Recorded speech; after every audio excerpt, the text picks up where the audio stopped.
coming, waiting for the chance, trying to understand.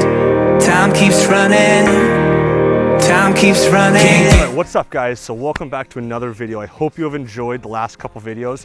All that drone content, been so much fun to shoot. Anyway, we're back here today in Birdsale Park, where in this video we're gonna be going over a few simple tricks to better your B-roll for future videos. Let's start with tip number one. All right, so tip number one here is going to be using lots of foreground on your shot. Whether that's a tree, some leaves, a person, you name it, just use lots of foreground. And also, if you can, use a lens with a fast aperture. Now, on this lens here that I'm using, it's the fastest aperture, is only 3.5, so it's not really that fast, but still using foreground can amplify that effect of using a fast lens. So if we were to shoot here, I would just simply use the tree in like half my frame. So as I come around the tree here, it reveals the tree behind it. And this front tree right here is kind of providing the foreground to add a little bit of depth to the photo. Right, so that's tip number one. Fastest aperture as you can with the lens and use lots of foreground, whether it's a tree, leaves, you name it. Lots of foreground, fast aperture. On to tip number two now.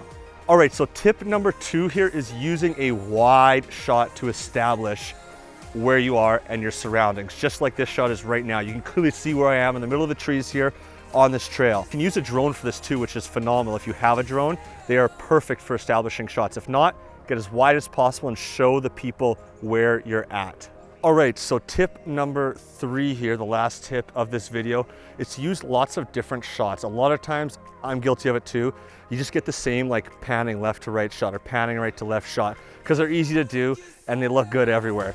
But it kind of gets repetitive after a while seeing the same style shot. So make sure you're getting lots of pans, but also dolly in, dolly out, look up and reveal, look down and reveal. Maybe put the camera up and just turn it circularly if you're looking up into the treetops like we are here. Just play with the camera, move in every direction, and I guarantee you're gonna get better stuff and it's gonna make your B-roll that much better.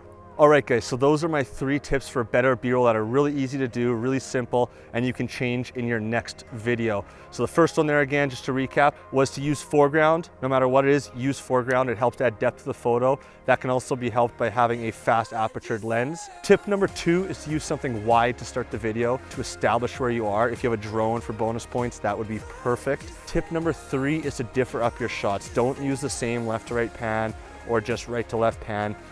Pan, dolly in, dolly out to look up and twist and turn and do backflips with your camera in your hand. And that's gonna get you those better looking B-roll shots. And then for some bonus tips as well, this whole video was shot anywhere between 28 to 70 mil just because I'm using this lens here. But if you have something longer, like an 85 is beautiful for this, or even something like a 70 to 200, you can get really tight on things, and that always really adds to the detail of your scenery and to the video of the shots. All right, so I hope you guys like this video. Ton of fun to shoot. Thanks for Tanner, the cameraman right now. He's the model you saw in the video popping in there. I don't know when the next video is gonna come out or what it's gonna be. Comment your thoughts on this video, like it, hit subscribe, hit the little bell for the notifications, trying to get to 100 subs in the next couple weeks here.